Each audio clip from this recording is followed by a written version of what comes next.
কিছুদিন ধরে দাদু অসুস্থ থাকায় দাদুকে হসপিটালে ভর্তি করতে হয়েছিল। আর আজকে হঠাৎ করে খবর এসেছে দাদুর অবস্থা নাকি খুবই খারাপ। দাদু যাক টপকে সম্মান যাক ভার মে, পেহলে গেট রেডি ভিডিও পোস্ট করে হতে হবে ভাইরাল রে। तो चलिए शुरू करते हैं। দাদু হসপিটালে মৃত্যুর সাথে লড়াই করছে, তাই ভাবলাম একবার শেষবারের মতো দেখে আসি। দাদু মৃত্যুর সাথে লড়ছে আর তুই গেট রেডি ভিডিও বানাচ্ছিস? শাবাশ বইন শাবাশ। कौन है ये लोग? कहां से आते हैं ये? আসলে বেশ কিছুদিন ধরে দাদু অসুস্থ থাকায় দাদুকে হসপিটালে ভর্তি করতে হয়েছিল। আর আজকে হঠাৎ করে খবর এসেছে দাদুর অবস্থা নাকি খুবই খারাপ। এমন খবর পাওয়ার পর কান্না করতে করতে সোজা হসপিটালে ছোড়া উচিত। আর যাচ্ছি শুধু একটাই কারণে, কারণ দাদুর সাথে কাটানো ছোটবেলার অনেক ঘটনা আছে। থাক বইন, তাহলে আর তোর যাওয়া দরকার নেই। তোর এইভাবে দেখে তো দাদু আরো বেশি অসুস্থ হয়ে যাবে সুস্থ হওয়ার বদলে। নষ্ট। একটা মজার বিষয় কি জানো তো, এই দাদুই কিন্তু ছোটবেলায় আমাকে বিয়ে করতে চাইতো। আর এই সুযোগেরই সদ্ব্যবহার করে আমি রোজ বিকেলে দাদুর কাছ থেকে 1 টাকা নিয়ে পেপসি খেতে যেতাম। যাই বলছি বইন, ওই জন্যই কি এত সেজে গুজে যাচ্ছিস দাদুর বিয়ের সেই শেষ ইচ্ছেটা পূরণ করার জন্য?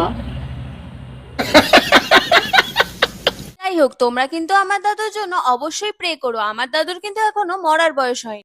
তোমার দাদুর জন্য প্রে তো করবই, সাথে আরেকটা প্রেও করব, যাতে তোমার মতন সন্তান আর কারো বাবা মায়ের না হয়। আসলে এই দাদু আমাদের পুরনো বাড়িতে ভাড়া থাকে। ঠিক আছে, এটাও বুঝলাম যে ওটা তো নিজের দাদু না, তা বলে অসুস্থতার কথা শুনিয়ে ভিউজ বাড়াবি? এত খারাপ মাইন্ডসেট আসে কোথার থেকে তোর? देखा आपने लापरवाही का नतीजा है।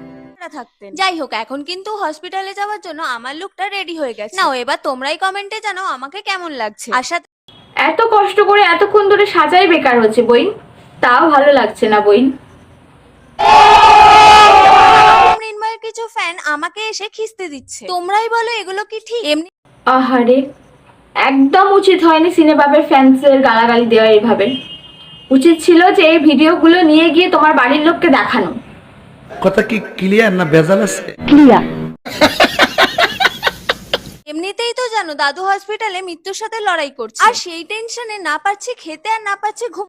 এদিকে মেকআপ করতে ভিডিও বানাতে তো খুবই পারছো, এর বেলা তো কিছু হচ্ছে না। যা বুঝবার আমি বুঝে গিয়েছি। দাদু শরীর অসুস্থতার সুযোগ নিয়ে সেইগুলো ভিউজ কামাচ্ছে। शाबाश बेटा।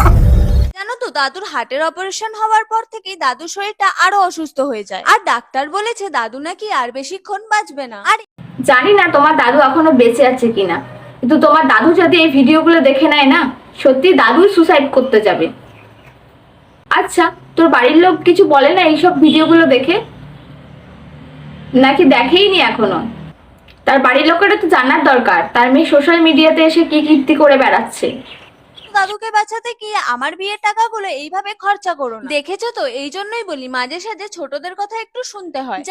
আচ্ছা বইন, তোর কি মাথার সমস্যা আছে নাকি শিক্ষার অভাব? তাহলে এই সময় এইভাবে গেট রেডির ভিডিও অন্তত বানাতিস না, যদি সামান্য শিক্ষা অন্তত থাকতো। ছি সি সি সি সি। তোর এই ভিডিওগুলো যদি তোর বাড়ির লোক কখনো দেখে না, তাহলে তারাও মনে মনে এটাই ভাববে বৃষ্টি পড়ার আগে না ছাতাটা খুলে নেওয়া উচিত ছিল।